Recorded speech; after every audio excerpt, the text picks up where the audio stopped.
Ko tai mai nei tēnei rā, tēnā koutou, tēnā koutou, kia ora tātou katoa. I call on Arana Williams. Pōpō e tangi ana tama ki te kaima, nau ai home te ki ake ki te paua hao kaime, a mai te paka ke ki utara, hei wai mō tamaki a homai, e tō te puna e ue nuku, whakarongo ko te kumara, ko pari nui te rā, ka hiki mata te tapu ai o Tangaroa, ka whai mata te tapu ai o Tangaroa, Tangaroa. Tēnā koe, Madam Speaker, and mumahi ka koutou katoa, ngā uri o te Whakatōhea. Madam Speaker, I began with that waiata because it recognises the place of the tender child in our histories, and it is a history in itself, told as a lullaby to young children who grew up in the tender embrace of those stories which make us special. It is a song that was taught to me by my father, Hare Mahanga Te Wekinga Williams, who grew up on the shores of the Ohiwa Harbour and learnt it from his grandmother, Patutoro Wairemana. She was the daughter of Whiwhiu, who was the daughter of Tūtaka Ngāhau of Tūhoi. And that connection between the Ohiwa Harbour, the people of Te Whakatōhea and Te Upokorehe and Tūhoi lives on in him and generations to follow. Madam Speaker, as the chair of the Māori Affairs Committee, it's an honour and a privilege to stand here today and be a part of this very significant day for Te Whakatōhea, and to acknowledge my colleagues around the House would only be right, and those negotiators who have taken part in what has been a very long and difficult process of finding common ground. You know, many of my colleagues around the House and members of the Māori Affairs Committee have spoken today about how these processes divide us. And you can see it that way, and there is that in this. But there is also a process of finding common ground, of doing the work that it takes in a democracy to find those things that we can all agree on. The treaty settlement process in Aotearoa is something that we do agree on, and that I'm proud to be a part of a government that is continuing a legacy of successive governments of many colours, honouring and upholding the treaty in that way, to give our history the important place in our history books, and to recognise the hara of the Crown and the mamae that it has caused. And so, in light of that bipartisanship, Madam Speaker, I had the work of the Honourable Chris Finlayson in my house box because I like to read it in question time. And the Te Whakatōhea settlement is something which he speaks about a lot in this book. I honour his work in advancing that settlement, and though he did not get to sign it as the Treaty Settlement Minister, may I acknowledge the heavy place in his heart which I think it had. He writes in the book, mandate problems will be inevitable when dealing with long-standing grievances. Neither the Crown nor iwi will always get things right. Some decisions will not prove to be the right ones. The alternative is to sit back and not try anything. Some groups have made that choice. At times, so has the Crown. And he wished for Te Whakatōhea to be here this day, where we are moving forward and acknowledging those things which have been negotiated by the Crown and Te Whakatōhea. I also want to acknowledge the Minister, Andrew Little. He said in his opening remarks today that today is Te Whakatōhea's day, and it truly is. A day for that tender child, pōpō. A day for the children and the young people in the gallery. And a day for my children of Te Whakatōhea.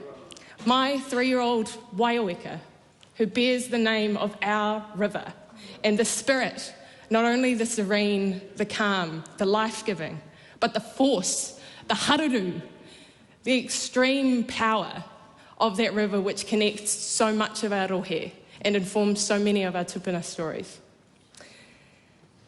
As the chair of the Māori Affairs Committee, it would be my duty, if we continued indefinitely in this Parliament, to consider the details of this legislation and to hear the submissions on it. And I'm under no illusion that that committee will hear forceful submissions from not only the people in the gallery today, but also people who oppose it, people who find reason and flaws in whether it's the process or the words here in the deed. And I want to speak to some of those things which I think the Select Committee should consider in its work on this bill before we come again to the second and third reading. And if you'll allow me, Madam Speaker, this for me comes back to a day in 2015 when I attended the 150th commemorations of the siege of Te Tarata with Te Whakatōhea and my father. And Minister Willie Jackson spoke of that day too. He talked about Dr. Ranganui Walker's speech where he chastised the minister for the lack of progress on Te Whakatōhea's claims. I remember that really well because I was working at the time with Dr. Ranganui Walker as an expert providing evidence on Ngāti Whātua Ōrākei's claims in Auckland. He remains one of our foremost historians in Te Ao Māori, and he spoke with such passion that day about how he wished for a settlement because of the opportunity for Te Whakatōhea which he saw as languishing, and the need for New Zealanders to appreciate the deep and dark history that is being told in this deed of settlement and in the many other histories which this brings to light.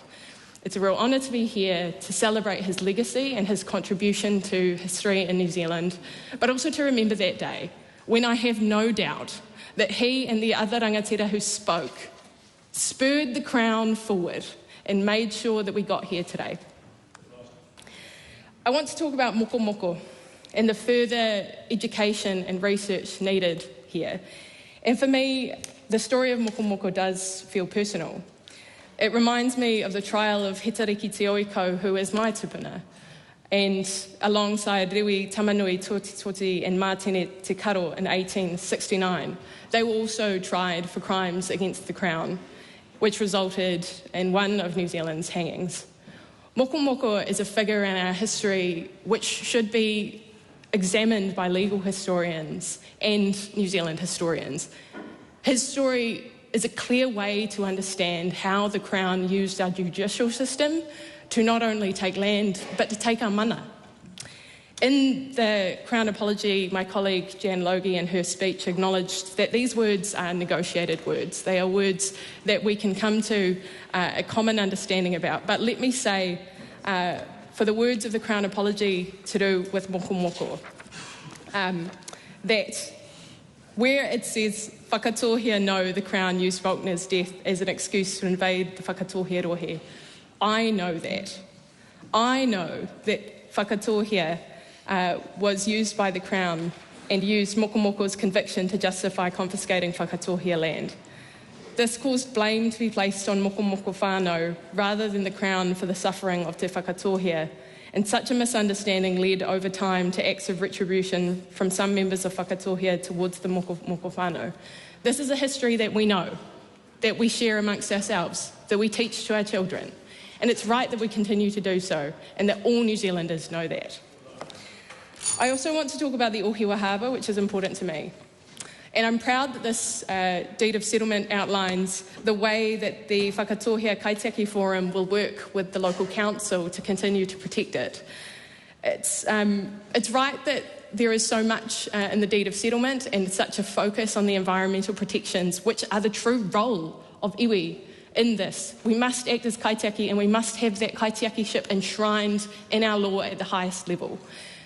This is such an important piece of work because it looks after a fishery which, for me, sustained my father. He was given to his grandparents as a child who had been breastfed. If he had not been able to eat the cockles, eat the penu that they fed to him on those shores, then he would not have survived. Those fisheries have been degraded over time.